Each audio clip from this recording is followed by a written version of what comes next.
Bonjour et bienvenue à Pack de Potes. Alors moi c'est TK, l'américain de ce groupe d'amis réunis par le rugby.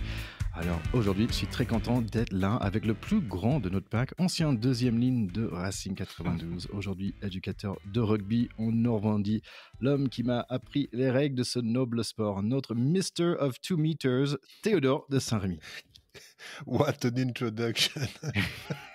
Non, superbe présentation, tu ne te lasses pas au presque 50e épisode, tu arrives à être toujours aussi engageant sur ce casting. Fantastique, et moi je suis très très heureux d'être là avec le plus américain des joueurs de rugby ou le plus français des joueurs de football américain, je sais pas, c'est Thierry Kaufmann, TK. Je suis content d'être là. On va faire un petit mini-épisode, un mini-pack, on va la dire comme ça, pour parler de cette finale. On voulait mettre un mot sur ce finale de Champions Cup. N'est-ce pas, mon cher Théo ? Oui, on ne pouvait pas ne pas se voir, même si on n'est pas au complet.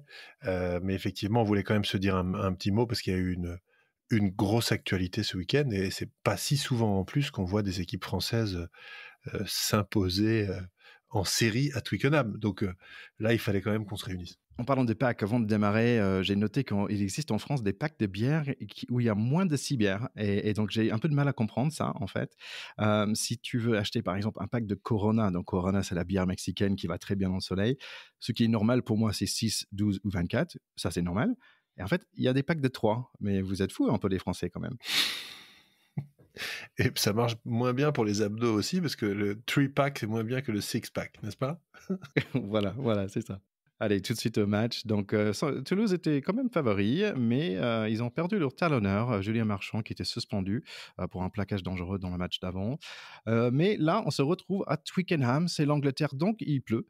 Et là, en France, tout le monde est sur le terrasse en train de boire une petite bière, donc ça fait du bien finalement. Il y a beaucoup de gens aussi dans le stade, mais des vrais gens, quoi, des vrais gens qui sont là dans un match de rugby. Je suis hyper jaloux. Avant le match démarre, il y a Ronan O'Gara avec son joli accent Irish qui parle de la différence entre émotion et passion. Et je pense qu'on va voir le 2 à la fin de ce match, qui on attendait quand même d'être assez rude. Bonne nouvelle, c'est que les arbitres ne peuvent rien faire. On va sortir avec un vainqueur français, ça c'est sûr. Allez, gros départ pour Crow pour démarrer ce match.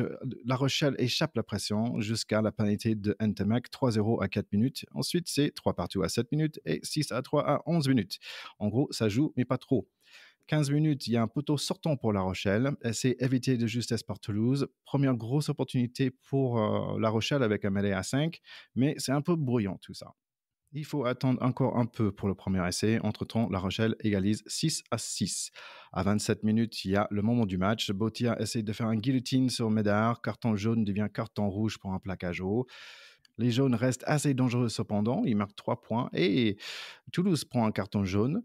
Donc, c'est 9-6 pour La Rochelle. Énormément d'erreurs et énormément de plaquages partout.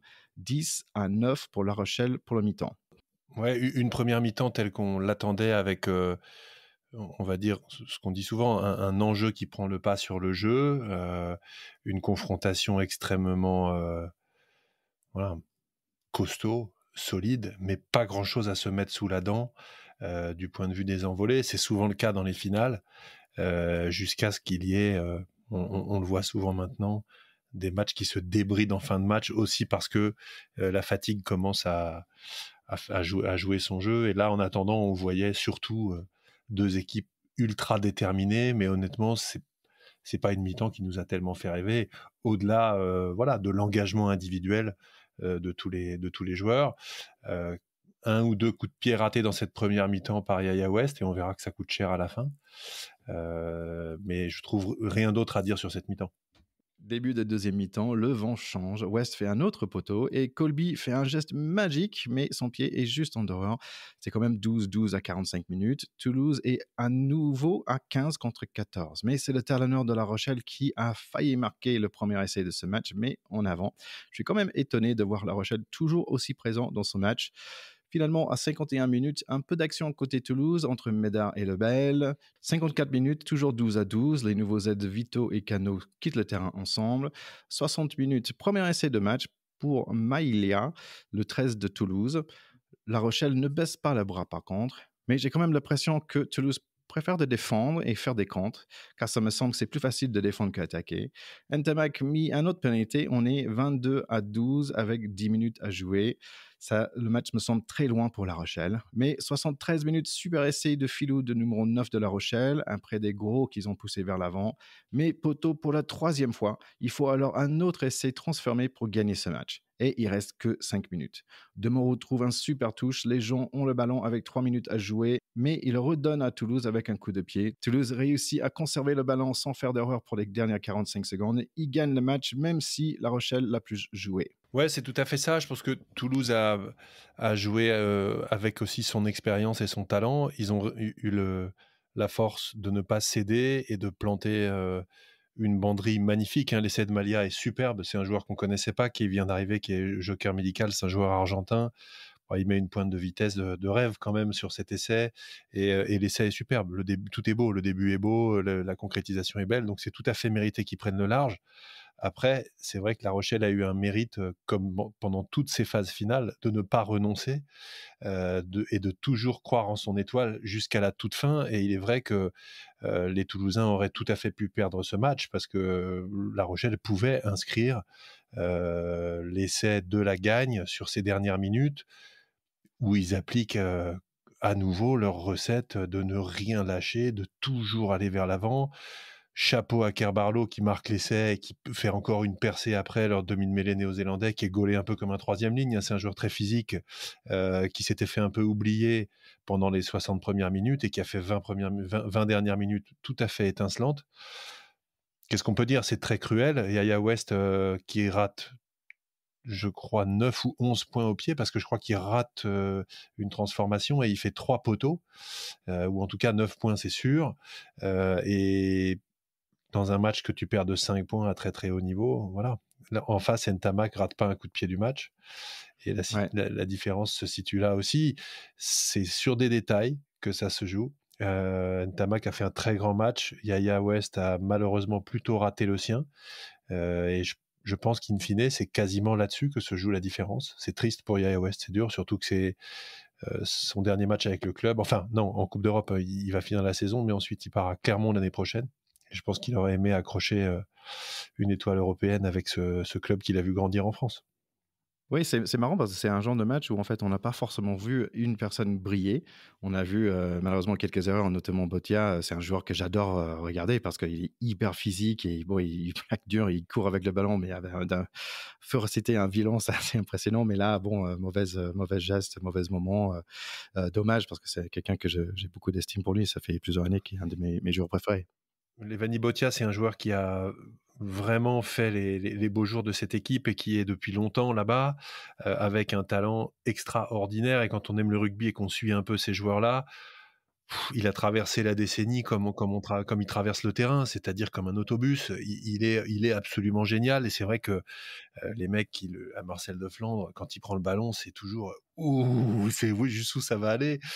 Malheureusement, il a les défauts de ces qualités-là, c'est que de temps en temps, il manque un tout petit peu de maîtrise. Et c'est très cruel pour lui de le faire ce jour-là, parce que c'est vrai que, bon, tu me diras, ils sont tellement costauds mentalement que ça s'est quasiment pas vu qu'ils étaient 14. Hein. C'est absolument incroyable quand même. Oui, c'est Mais incroyable. forcément, s'ils avaient été 15, on ne peut pas s'empêcher de se dire que ça n'aurait pas été le même match. Et une finale avec un carton rouge au début, c'est toujours très cruel. On a vécu ça aussi avec l'équipe de France sur des matchs clés dans ces dernières années. On reviendra pas dessus. On se dit toujours, ouais, ça flingue un peu le match quand même. Donc, il faut continuer d'éduquer ces joueurs Ouais. au contrôle. Et Dieu sait que c'est dur quand on leur demande aussi d'être à 200% d'engagement. Mais je pense que les images comme celle du plaquage du Levani Botia sur Maxime Bénard, c'est des images qu'on ne veut pas voir. Elles sont très choquantes. Donc il faut absolument être intraitable. Je pense que évidemment le carton rouge était légitime. L'absence de carton rouge sur l'action suivante dans l'autre sens se justifie un peu. Je trouve qu'ils auraient dû au moins donner un jaune sur le plaquage haut à Toulouse. Bon, il en a décidé autrement. Bravo Toulouse, champion d'Europe. Quand on est un peu conservateur comme moi, tu le sais, heu, voir Toulouse champion d'Europe, c'est comme voir Roger Federer remporter Wimbledon. On est toujours content. Ouais, OK. En fait, il y a quelque chose que tu avais dit par rapport à l'équipe de France et j'avais un petit peu l'impression de voir, l'Angleterre contre l'équipe de France ou l'Angleterre plutôt c'est plutôt Toulouse dans ce sens-là, qu'ils ont pas fait un match, on va dire, qui se voyait beaucoup, mais en fait, dès qu'il fallait marquer et dès qu'il fallait être présent dans la défense, bah, ils étaient là, quoi et f et La Rochelle qui était un peu comme la France, très qui allait vers l'avant, qui avait beaucoup d'énergie et beaucoup de passion, on va dire, mais quelques petites erreurs, ça fait en sorte qu'ils perdent ce match-là. C'est ça. C'est ça et puis, c'est tombé aussi du côté de l'équipe la plus expérimentée. 5e titre continental pour Toulouse, c'était la première tentative pour La Rochelle. Ils ont construit une telle belle équipe aujourd'hui et une histoire aussi avec leur stade et leur public, que là, avec le retour du public dans les stades et cetera, je pense qu'ils auront envie d'y revenir, d'y regoûter et peut-être que ce sera pour la prochaine fois. Ouais. D'ailleurs, oui, je voulais dire cette petite histoire des étoiles, je ne savais pas vraiment avant d'aller à Munich. Je suis allé au stade de Munich de leur équipe de foot, parce que mon fils il aime le foot. Et j'avais pas compris l'histoire des étoiles, en fait. Donc là, je trouve ça assez chouette, finalement. Quand tu gagnes un championnat, d'avoir une étoile sur le maillot, je trouve ça assez cool. On n'a pas ce système aux États-Unis, on devait l'importer quand même. Ouais, c'est la compétition, oui, oui, c'est la compétition suprême. C'est comme l'équipe de France de foot avec ses 2 étoiles de champion du monde, voilà, donc la compétition la plus haute qui se joue dans ton sport, quand tu la gagnes, tu as le droit de mettre une étoile, voilà. Pas mal, j'aime bien. Dernière petite chose que j'ai notée sur ce match, c'est que le numéro 3, Toulouse et La Rochelle, difficile à les distinguer entre les 2 parce qu'ils avaient, carrément le même barbe. Je pense qu'ils sont Ah allés à un pas même barbier. Franchement, le gros barbe d'Antonio là et le numéro 3 toulousain, il avait le même truc donc j'approuve. Oui, oui, c'est vrai que Faumina et Antonio, on dirait un peu des jumeaux ou des cousins, on va dire. Et puis ce qui est génial, c'est qu'ils ont quand même des physiques encore un peu à l'ancienne. Ils sont un peu gros. Nous, on aime bien les gros, mais tous les deux, ils ont quand même un peu de bide. C'est pas des athlètes Oh, purs, on quoi. adore. C'est ça qui est vraiment marrant. Donc on adore. Ils peuvent être à haut niveau et être fiers de ce qu'ils sont, c'est-à-dire des mecs avec un peu de sac qui sont à l'ancienne, quoi. Gros, bro et barbu, il y a rien de mieux. C'est Allez, ça. bon chance à La Rochelle pour, le top 14, on va parler de ça plus tard. Ah oui, petite dernière chose, je vous invite de suivre, Dupont et Ntamak, sur les réseaux sociaux. Ils mettent des jolies images avec, le nouveau couple. Ils sont, très fiers, je pense. Bah, il y a de quoi être fier, surtout Romain Ntamak. Et je rappelle que son père, Émile, avait gagné la première Coupe d'Europe de l'histoire de la Coupe d'Europe des clubs, hein, avec le Stade Toulousain en 96. Donc, ils sont le premier couple père-fils à gagner tous les deux le titre continental, ce qui est quand même fantastique. Et on se rend pas compte à la fois, oui, on se dit, oui, c'est Ntamak, c'est le fils d'Ntamak, mais c'est génial quand même de se rendre compte que dans ce qui est si difficile d'aller chercher, de construire une carrière professionnelle, de vivre ses rêves, d'aller au bout, que le père et le fils ont ça comme privilège. Bonne chance au prochain, peut-être nous Thierry, mais non, nous c'est mort, c'est foutu parce que le père a déjà raté. Grand-père, Euh, je sais pas. voilà, peut-être nos fils, mais en tout cas, nous tous les deux qui avons un fils, Thierry, se dire on a gagné le titre continental, moi et puis toi 25 ans après, c'est quand même génial et ça fait rêver, c'est des belles histoires de famille. C'est sûr, c'est sûr. Allez, il y avait un autre match ce week-end aussi, c'était The Challenge Cup. Donc, c'était Leicester, si je prononce bien, même les Américains ont du mal à le prononcer, contre Montpellier. C'est Leicester qui ouvre le score à 3-0, mais Rattez chope un petit essai de filou en appuyant le ballon par terre juste avant son adversaire. Leicester reviennent à 30 minutes et ensuite à 45 minutes avec des essais, ou gros essai d'avant où il y a tout le monde qui se pousse et finit en gros pile dans l'embut. Donc, ça, c'est sympa.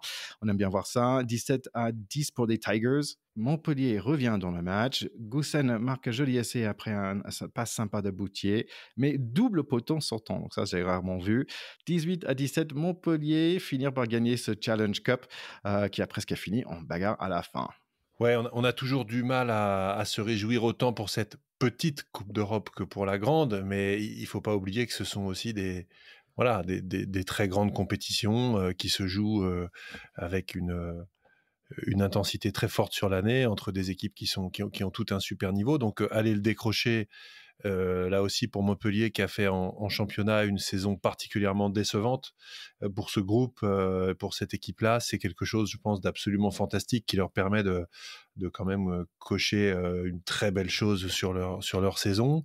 Le match a été très costaud de la part de Leicester, qui a manqué complètement d'imagination. Ils marquent quand même 2 essais où ils enfoncent Montpellier sur des phases de maul qui sont les mêmes essais que dans les années 90. Hein. Ça, franchement, c'est indémodable. Et quand on aime le rugby, on aime ces essais-là parce que c'est le signe, la marque de ce sport si particulier qui est vraiment un sport de combat et un sport collectif. Arriver à marquer ces essais-là quand tu as joué devant, c'est extraordinaire. Donc les marquer à très haut niveau, c'est costaud parce que maintenant les équipes défendent très bien là-dessus. Mais tout le mérite revient aux Montpelliérains qui n'ont pas renoncé avec l'essai de Goussen que tu citais, qui est superbe, avec notamment Gabriel Ngandebe qui fait une relance qui aboutit à l'essai de Goussen, Ngandebe qui remet à Payog puis à Goussen. L'essai est magnifique. Donc rien que pour ça, Montpellier mérite tout à fait son titre européen. Et puis je suis content pour eux, content pour Boutier, content pour Payog, qui est un joueur qui est là-bas depuis longtemps, content pour Ratez avec ce petit essai de filou, effectivement. Voilà, croyez en vos rêves, hein, Vincent Ratez, Gennevilliers, Le Puc, La Rochelle, la Pro D2, le machin, bah ouais, sur le toit de l'Europe, le mec. Donc voilà, faut y croire, faut jamais renoncer. Et chapeau à eux, c'est top. On va aller revoir Montpellier en top 14. Est-ce que tu peux nous parler rapidement du classement de top 14, Théo? Oui, alors en top 14, bah, sur le toit du top 14, pour l'instant, il y a une équipe qui s'appelle Toulouse, hein, voilà, qui est aussi sur le toit de l'Europe, mais qui pour l'instant est premier au classement. Et la deuxième, c'est La Rochelle. Donc c'est quand même dire que ces deux équipes-là n'ont pas volé leur présence sur le toit de l'Europe et que ça met aussi en avant le championnat de France, hein, puisqu'ils sont 1 et 2. Et puis juste derrière, puisqu'il faut être dans les 6, je vous le rappelle, le Racing en embuscade, on va voir pourquoi, Bordeaux-Bègles, Clermont, qui sont un peu tous, du coup, sûrs d'être dans les 5, là, quasiment. Et puis, un groupetto de Stade français, Toulon, Castres et Lyon, qui se tiennent dans un mouchoir de poche à 60 points et 62 points. Dans ce mouchoir de poche, bien malin qui peut dire sur les 2 dernières confrontations qui va en sortir, parce qu'en fait, c'est vraiment possible pour tout le monde, surtout que les équipes se reçoivent entre elles. Stade français Lyon, mais après Lyon reçoit Agen qui n'a pas gagné de l'année, et puis Castres et Toulon sont tout à fait encore qualifiables, hein. Donc ça va être très très chaud ces 2 dernières journées pour ces 4 équipes. Oui, donc il ne reste que 2 jours et donc plein de super matchs à venir. La semaine prochaine, Stade, Français contre le Loup, Toulon contre Bordeaux, Stade Toulousain contre Clermont. La semaine suivante, Clermont contre la La Rochelle, Bordeaux-Bègles contre Toulouse, Castres contre Toulon. Donc c'est donc vraiment j'ai l'impression que presque chaque match a une certaine importance. On sait aussi dans le bas de classement que bon, il y a Agen qui va partir, mais il y a aussi un autre équipe qui va jouer sa place aussi. Ouais, qui devrait être barragiste. Et puis dans le haut du classement, le Racing n'a pas dit tout à fait son dernier mot, puisque le Racing a 2 confrontations favorables. Ils vont à Agen et reçoivent Brive, alors que La Rochelle, qui est juste devant, va à Clermont et reçoit Pau, qui a besoin de se sauver. Donc La Rochelle a un calendrier beaucoup plus difficile et n'est que 2 points devant. Donc il est tout à fait possible que le Racing soit deuxième, en fait. Je dis pas ça parce que c'est mon club. Je dis ça parce que c'est Oui, possible. un peu quand même. Un peu quand même. Allez, si tu nous parlais de Pro D2. Alors, tu as regardé un peu ces démarrages de playoffs, on va dire. Ouais, la Pro D2, c'est très excitant aussi, la fin, puisque, en fait, donc, je vous rappelle les règles, hein, comme dans le top 14, les 6 premiers sont qualifiés, les 2 premiers directement en demi-finale. Donc ça, on sait déjà que c'est Perpignan et Vannes, le club breton. Et puis juste derrière, les barrages ont livré leurs résultats, puisque Biarritz a disposé de Grenoble et que Oyonnax a battu Colomiers. Donc on va avoir une demi-finale Vannes-Biarritz, une demi-finale Perpignan-Oyonnax, et tout ça nous donnera une finale avec un champion de Pro D2 qui accédera directement au top 14 et un finaliste qui recevra le 13e du top 14 pour essayer de monter en top 14. Donc ça reste encore extrêmement ouvert. Nous, on sait qu'on a depuis longtemps une petite préférence pour Vannes parce qu'on serait tellement content d'avoir un club breton en top 14. Franchement, ce serait génial pour le rugby. Et Vannes a fait des efforts considérables depuis plusieurs années. Donc ce serait voilà, une super récompense, je trouve, d'un point de vue régional et pour donner un petit coup de fun à notre championnat, même si, évidemment, que le meilleur gagne, hein. Oui, et aussi Vannes, ils avaient à l'époque Eric Fry, l'américain, le pilier américain. Bah, bien sûr, nous, on peut que s'en souvenir. Genre, je sais plus trop s'il y joue encore, mais d'abord, super physique, hein, 1,93 m, 120 plombes, enfin bon, un pilier qu'on aime. Et puis surtout, une barbe rousse magnifique. Et il avait frôlé le titre du Rugbeard World Cup, comme tu te souviens. Ouais, ouais, finaliste. Est-ce que j'ai droit, on parlait d'américain, est-ce que j'ai le droit de parler de Major League Rugby? Bah, évidemment, Thierry. Bah, merci, merci. Bah, écoute, en fait, The LA Guiltinis, avec leur nom un petit peu ridicule quand même, ils sont toujours top dans les classements, donc 8 victoires et un seule défaite.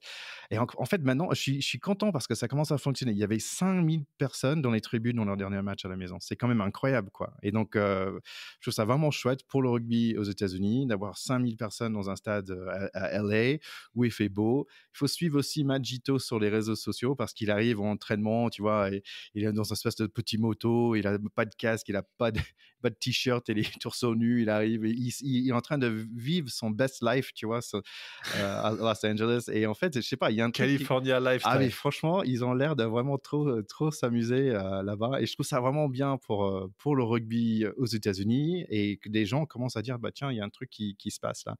Et j'ai entendu des échos aux États-Unis qui recherchent de faire un espèce de championnat au 7 pour des clubs aux États-Unis, comme on a eu juste avant le Covid. Je suis allé à Nanterre, au stade de Racing, là, pour le Sensio Sevens Tournament où que Racing a gagné. Donc, qui était super intéressant. Donc, apparemment, c'est en réflexion en ce moment aux États-Unis de faire une espèce de championnat de clubs entre plusieurs villes aux États-Unis et Canada. Et donc, bon, je vais faire un peu de recherche, je reviens vers vous. Une ligue fermée, bien sûr. Bien sûr, on peut pas faire d'autres choses.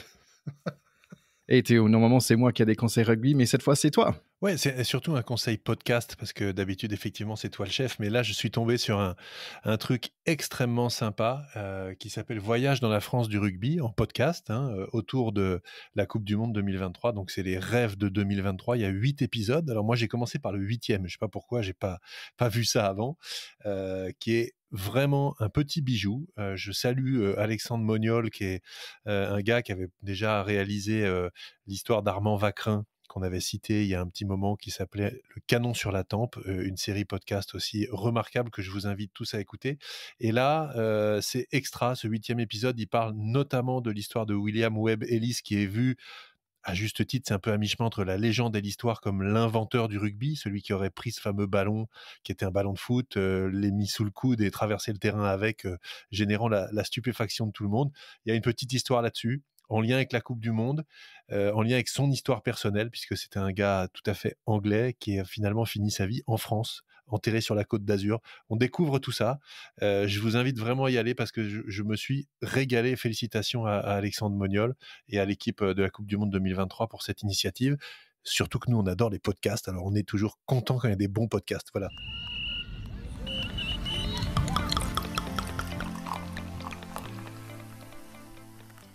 Bon, bah Thierry, il nous reste qu'à embrasser très très fort, tous nos écouteurs, mais surtout deux écouteurs spéciaux, notre cher Charlie et notre cher Alban, qui n'étaient pas disponibles ce soir, mais on les embrasse très fort, on leur dit à bientôt surtout, puisque bah voilà, l'échéance se rapproche, les phases finales, bientôt le titre, avec peut-être un peu de public dans le stade, et puis on espère des super phases finales avec plein d'essais, plein de rugby, plein de plaisir. C'est quoi notre prochain épisode alors, Thierry? Oui, donc en 2 semaines, en fait, je suis très content de revenir avec Ian Borthwick, qui est un monsieur avec une carrière super intéressante. C'est un écrivain qui a travaillé avec l'équipe. Il a écrit plusieurs livres sur les All Blacks parce qu'en fait, c'est un Nouveau-Zélandais à la base qui a fait toute sa carrière presque en France. Et donc c'est deux anglophones qui parlent en français, donc c'est assez sympa. Et vraiment un monsieur en fait, il était là, il était présent pour tous les Coupes du Monde en tant que journaliste. Donc ça, c'est super intéressant. Et en plus, il était le premier attaché de presse de l'équipe de France pendant un tournée en Nouvelle-Zélande. C'est comme ça qu'il a démarré un peu sa carrière en tant que journaliste rugby. Et donc voilà, un super entretien avec lui à écouter en 2 semaines. Ouais, je précise bien sûr que cette interview de deux anglophones, un américain et un néo-zélandais qui parlent français sur un média ensemble est tout à fait validée par le ministre de la francophonie. N'est-ce pas, Thierry? Génial. Bon. Après cette interview, on aura bien entendu aussi un épisode sur la fin du championnat de France, les demi-finales, les finales, peut-être même au mois de juillet, la tournée des Lions. Enfin bref, vous n'avez pas fini de nous entendre. Oui, en espérant aussi des Olympic Games. Et bien sûr, les Olympic Games.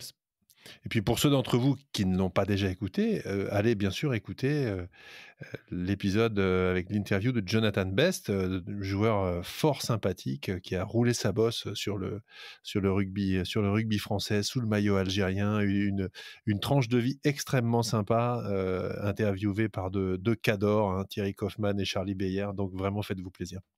Et puis, quand vous aurez eu ce petit plaisir-là, n'hésitez pas, bien sûr, à partager, à faire connaître le pack de potes à tous ceux qui aiment le rugby, comme vous et comme nous. Exactement. Allez, à très bientôt, mon Théo. Salut, bye bye Thierry, ciao. Allez, ciao, ciao.